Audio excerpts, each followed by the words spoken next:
vous est présenté par Shoei NXR2.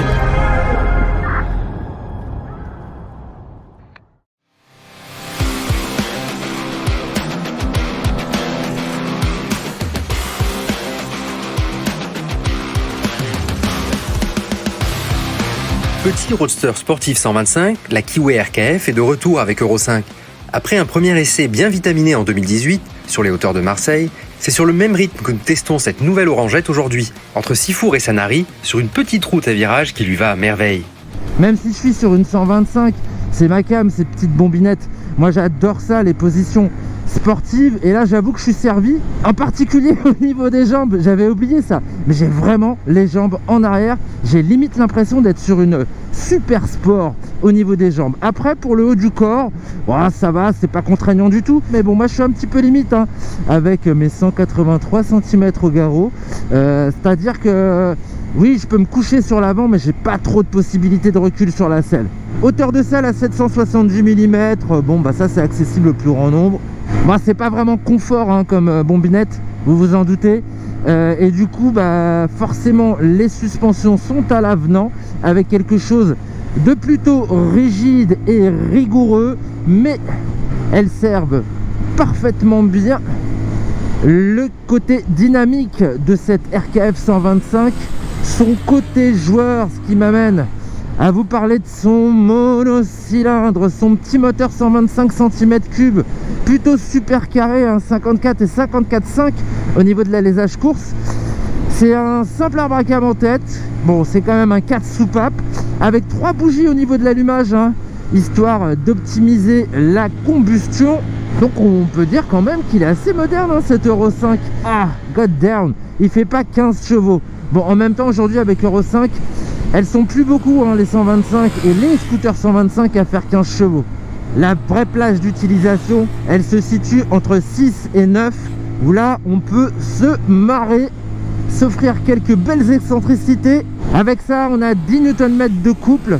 Bon, vous allez me dire c'est pas énorme toute cette puissance, sauf que rapportons ça à son poids ridicule, j'ai envie de dire.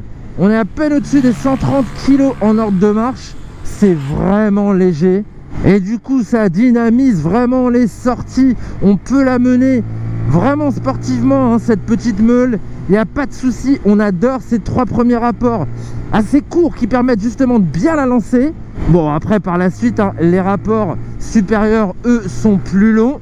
Ce qui permet en 6e d'atteindre un petit 120-121 km/h compteur dans la norme des meilleurs 125 cm3 à refroidissement liquide. Et oui, c'est un petit mono refroidi par eau. Ce moteur maison mis au point en collaboration avec Benelli, marque du groupe Chanjiang comme Kiway, se montre assez sobre. À tartiner dans tous les sens pour cette vidéo, notre pilote Medi2 Race n'a en effet consommé que 3,2 litres au 100. Avec le réservoir de 10 litres, on peut donc tabler sur une autonomie de 300 km, à sensation. Parce qu'en fait, cette meule, elle est toute fine à l'entrejambe. On a l'impression que les genoux vont se toucher. Et comme elle est rigide, j'ai vraiment la sensation, c'est incroyable, d'avoir le fessier posé sur une Moto 3. Donc en fait, on est hyper limité par la puissance, c'est sûr, sur les petites routes du réseau secondaire. Mais on trajecte à mort pour pas perdre de vitesse, justement. En sortie de virage, c'est les relances qui sont compliquées avec les petits moteurs comme ça.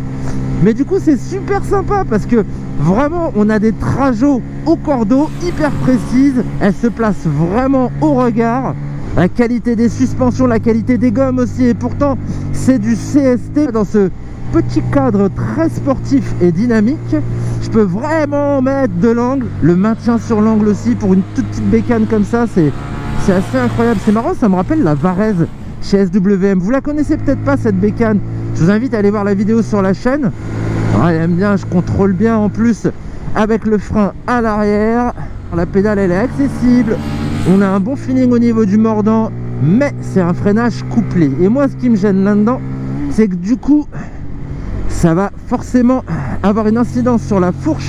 Alors le réflexe c'est du coup de laisser tomber ce frein arrière pour s'attaquer au frein avant, mais du coup moi je trouve que le frein avant actionné seul, il manque un petit peu de mordant. Bon, équipement simple comme l'instrumentation, hein, mais quelque part ça permet de contenir le prix. Et oui, car une RKF 125 en 2022, c'est 3195 € en rouge orangé, blanc ou noir. Et 100 € de plus pour la version fluo Special Green.